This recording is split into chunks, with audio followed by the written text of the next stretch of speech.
लाल शूज. एकेकाळी एका दूरच्या देशात कॅरेन नावाची एक अतिशय गोंडस मुलगी राहत होती. ती तिच्या आईसोबत एका छोट्याशा घरात राहायची आणि खूप आनंदी मुलगी होती. तिला कुतूहल असलेल्या प्रत्येक गोष्टीबद्दल ती आईला विचारायची. आई, आकाशातले हे छोटे दिवे काय आहेत? ते तारे आहेत कॅरेन. पृथ्वीवर राहणारा प्रत्येक जण कालांतराने तारा बनतो आणि मग आकाशात कायमचा चमकतो. कॅरेनकडे फक्त एक खेळणं होतं, एक ड्रेस आणि एक लाकडी चप्पल होती, जी घालून ती रस्त्यावर फिरत असे. तिच्या आईने तिच्यासाठी बनवलेल्या लाकडी चपला आरामदायी नव्हत्या, पण तिच्याकडे फक्त त्याच होत्या. एके दिवशी कॅरेनची आई खूप आजारी पडली, म्हणून कॅरेन तिच्या आईसाठी औषध घेण्यासाठी गावात गेली आणि वाटेत तिला रस्त्याच्या कडेला एका बॉक्समध्ये लाल बुटांची जोडी दिसली. ते बूट इतके सुंदर चमकत होते म्हणून कॅरेन ते तिच्यासोबत घरी घेऊन आली. आई बघ, मला हे रस्त्याच्या कडेला सापडले. किती सुंदर आहेत ना हे, जणू काही माझ्यासाठीच बनलेत. हे दुसऱ्या कुणाचे असू शकतात कॅरेन. तू ते त्यांना ताबडतोब परत करायला हवेत. पण जर त्यांचा मालक असता तर त्याने हे बॉक्ससह तिथे सोडलेच नसते. कदाचित मालकाच्या हातून ते चुकून पडले असतील.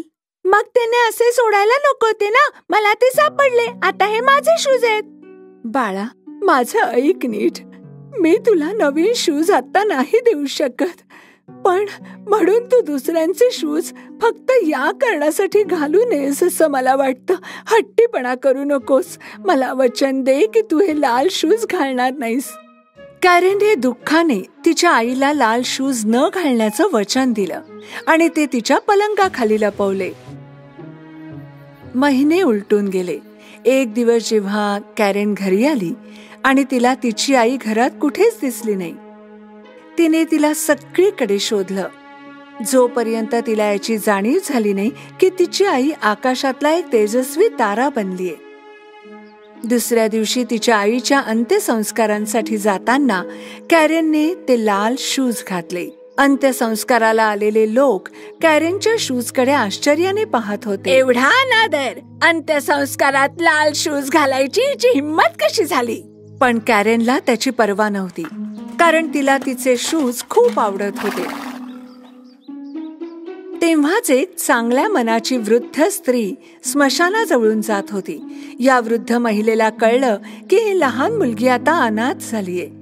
तिने तिला दत्तक घ्यायची इच्छा व्यक्त केली. माझ्या बरोबर चल सुंदर मुली.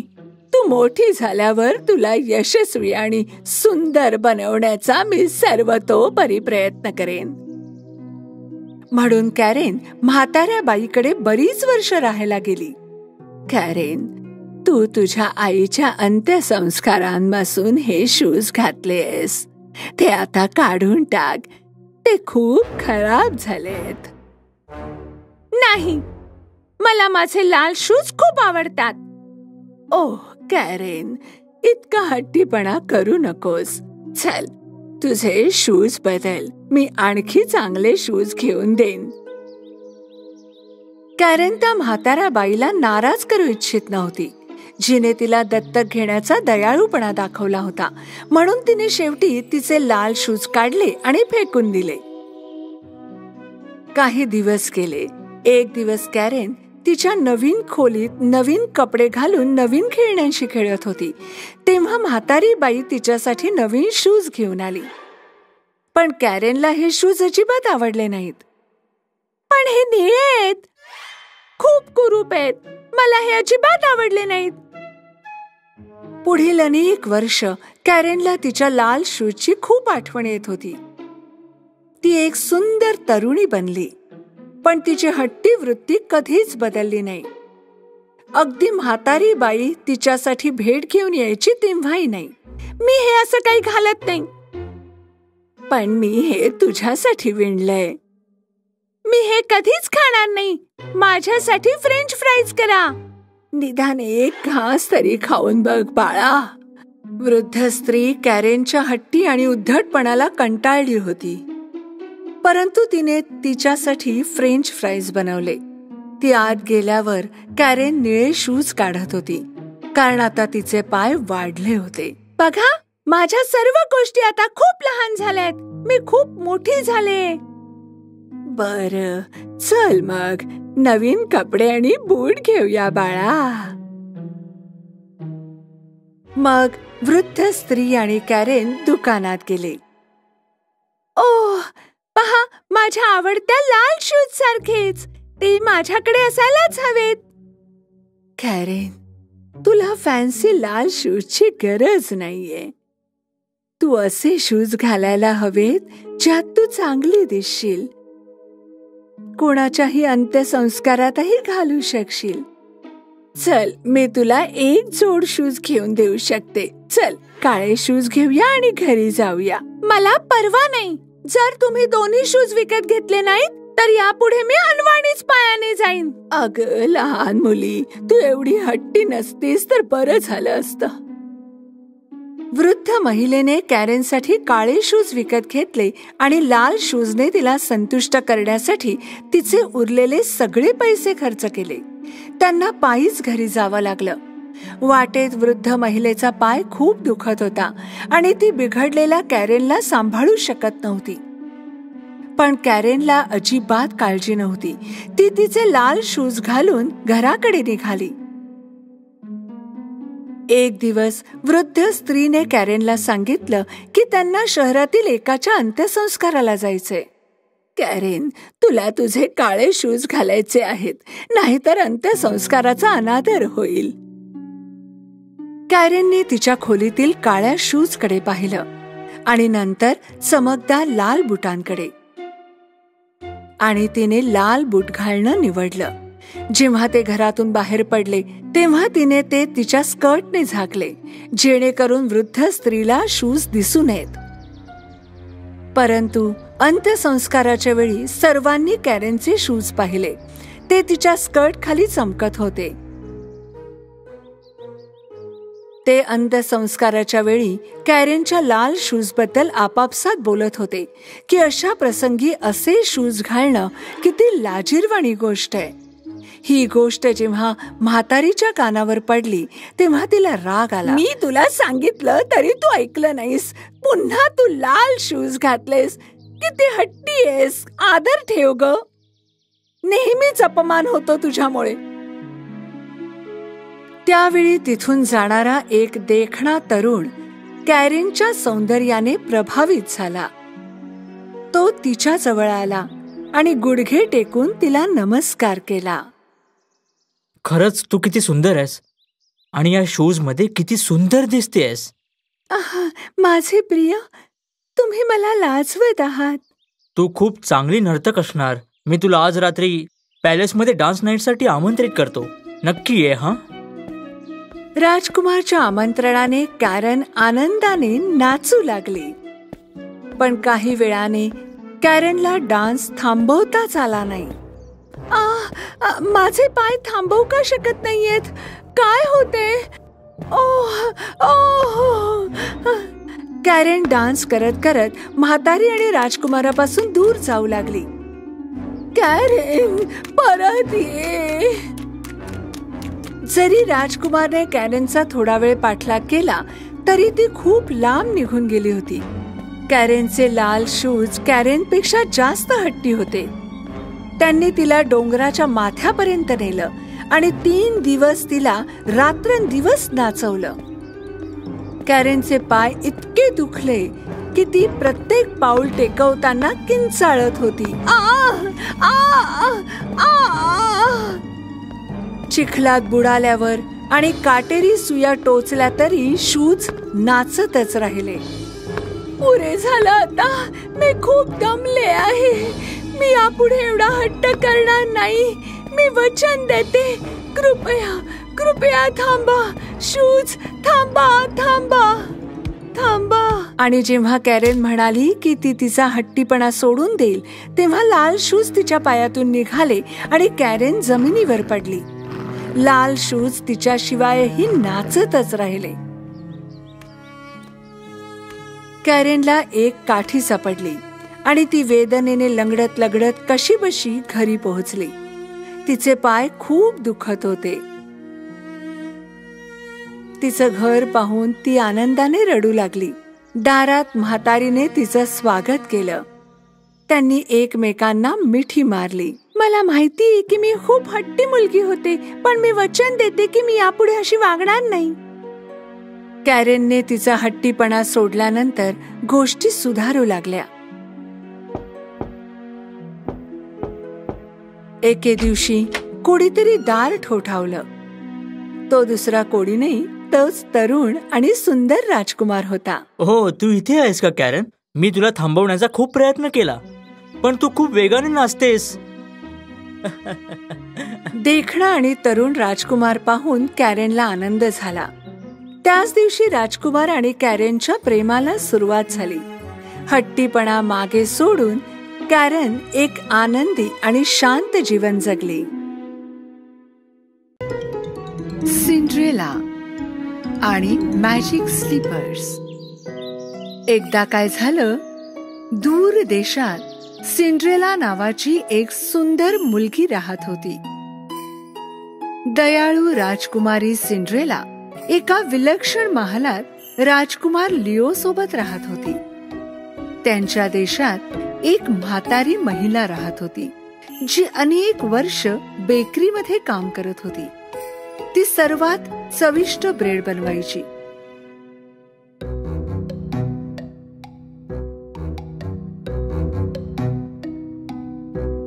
पण क्वचितच एखाद्याला ठाऊक होतं की ही म्हातारी बाई झिनिया वास्तविक एक भयंकर चेटकीण आहे. झिनिया तळघरात नेहमी तिच्या लहानशा मॅजिक रूम मध्ये जात असे, जी इतर लोकांपासून लपवून बनवली गेली होती.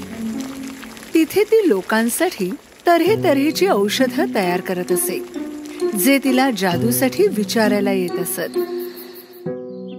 जसजसे दिवस गेले, लेडी पफी आणि त्यांच्या मुली कसेंड्रा आणि जेसाबेल अजूनही दिमागदार महालावर ताबा मिळवण्यासाठी विश्वासघाती योजना तयार करतच होते. मला खात्री आहे की यात काहीतरी जादू होती. कॅसेंड्राने झिनिया नामक चेटकिणीबद्दल सांगितलं, जी तिच्या छोट्या तळघरात गुप्तपणे औषधं तयार करत होती. त्याच दिवशी सिंड्रेला आणि प्रिन्स लिओ महालात एक बॉल करण्याची योजना आखत होते. मी बॉलमध्ये माझे काचेचे स्लीपर्स घालेन. जेव्हा बॉलची तयारी सुरू होती, लेडी पफी आणि त्यांच्या मुली आधीच दुष्ट चेटकिणीला भेटायला जात होत्या.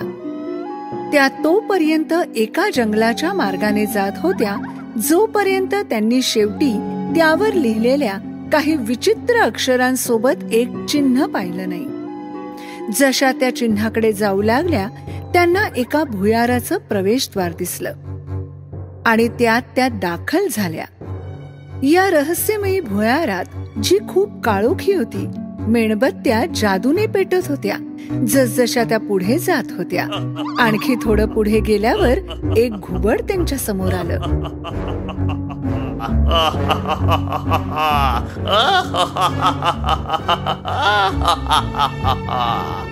कोण आहेस तू आणि इथे काय करतेस या रस्त्यावर? तुला इथला पासवर्ड माहित नाहीये का? झिनिया, झिनिया, 1 2 3 लवकर दे औषध. अरे रे, नाही, हे योग्य नाहीये. चला, मी तुम्हाला तिथे घेऊन जातो. माझ्यासाठी कोणी दरवाजा उघडू शकेल का? धन्यवाद. उजवीकडे फिरवा.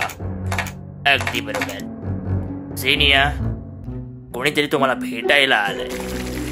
आजूबाजूला खूप औषधांच्या बाटल्या, बॉयलर्स, लेडर्स, दिवे पडलेले होते. वेगवेगळ्या जडीबुटी, रोपं आणि छोटी वटवाघुळं हवेत इकडे तिकडे उडत होती.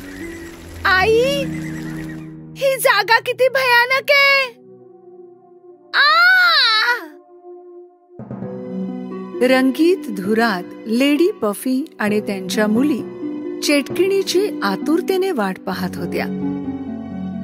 शेवटी झिनिया एक मोठी काळी टोपी घालून आली आणि चेहरा दाखवायला तिने तिची टोपी वर केली.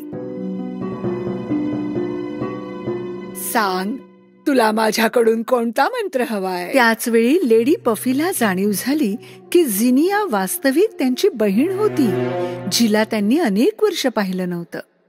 अरे तू तर माझी बहीण आहेस. माझ्या डोळ्यांवर विश्वास बसत नाहीये. पफी, हे तू आहेस? आम्हाला वाटलं की तू हरवलीयस. तू तर आता एक चेटकीण आहेस. हो, मी आता हे सगळं करू शकते.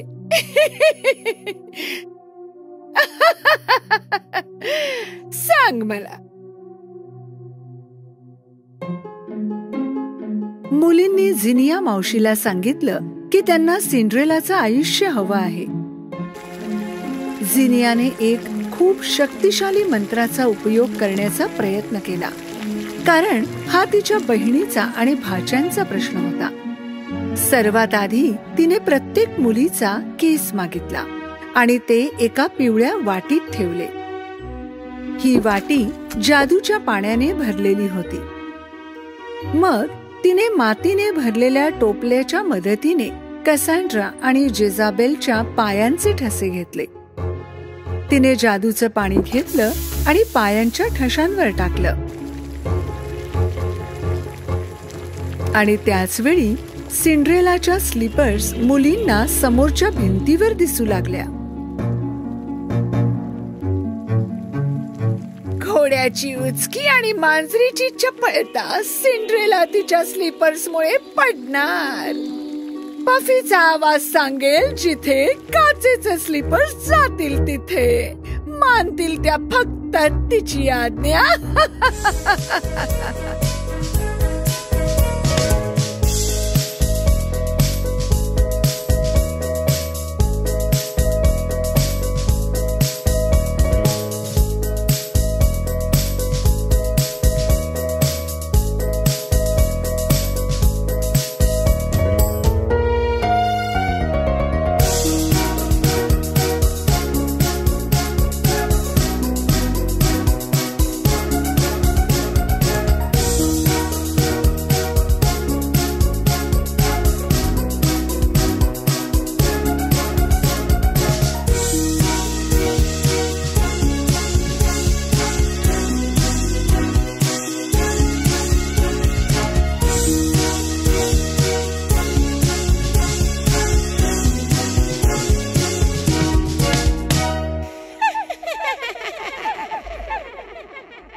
शेवटी बॉलची रात्र आली. सिंड्रेलाने तिचा आवडता ड्रेस घातला. तिच्या मौल्यवान काचेच्या स्लीपर्सने ती बॉल रूम मध्ये गेली. लेडी पफी आणि तिच्या मुलींनी सिंड्रेलाला हॉलच्या एका कोपऱ्यातून हळूच पाहिलं. ठीक आहे, जादूच्या स्लीपर्स सिंड्रेलाला ठेच लागू दे लवकर. तेव्हाच सिंड्रेला अचानक जमिनीवर पडली. तिला कळत नव्हतं की काय होत आहे. ती लगेच उभी राहिली, पण तिचे पाय हलायचे थांबले नाही आणि ती बॉल मधील पाहुण्यांना धक्के मारू लागली, कारण ते हॉलमध्ये सगळीकडे पळत होते. अरे बापरे, हे मला काय होतंय? सिंड्रेला मागे पुढे डावी उजवीकडे धावली. ना राजकुमार ना बॉल मधले पाहुणे तिला अडवू शकत होते. शेवटी ती बॉल रूम मधून बाहेर आली आणि महालाच्या पायऱ्यांवरून खाली पळाली, पण तरीही ती तिच्या पायांना कंट्रोल करू शकत नव्हती. या दरम्यान लेडी पफी आणि तिच्या मुली सिंड्रेलाला पाहून हसू लागल्या. राजकुमारी सिंड्रेला महाल सोडून चाललीये पहा. राजकुमारी सिंड्रेलाने महाल सोडला. सिंड्रेला लगेच महालातून पळून गेली. दूर जंगलात हरवून जा सिंड्रेला.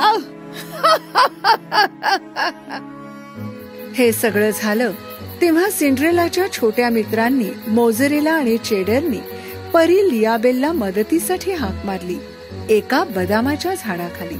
लियाबेल, तू कुठे आहेस? जिथे असशील आम्हाला तुझ्या मदतीची गरज आहे.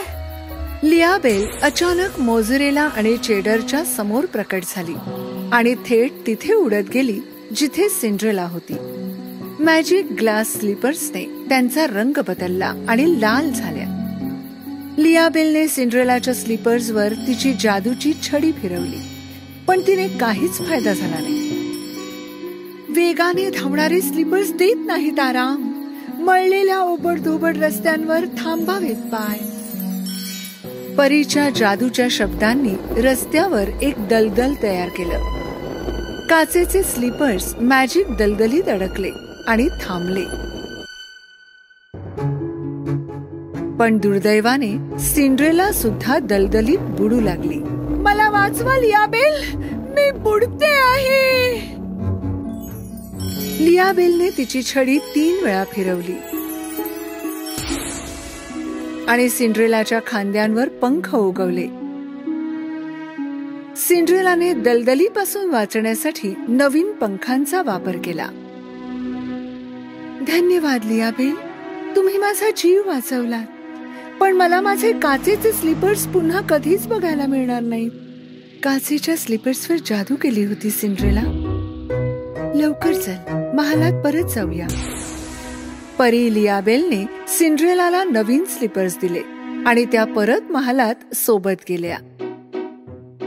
सिंड्रेला राजकुमार लिओ आणि तिच्या छोट्या मित्रांना पुन्हा भेटून खूप खुश झाली.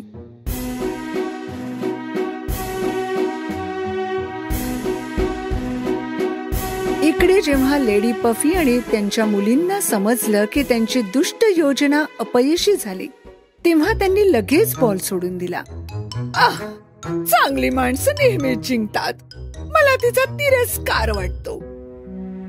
सिंड्रेला तिच्या कुटुंबासोबत नेहमीच आनंदात राहू लागली.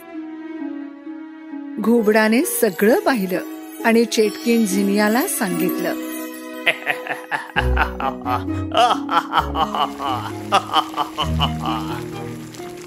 झिनिया, तुझी बुटांची जादू चाललीच नाही. नाही, हे शक्य नाही. ते माझ्यासारख्या चेटकिणीला कसे हरवू शकतात? कुणीच असं करू शकत नाही. शांत हो.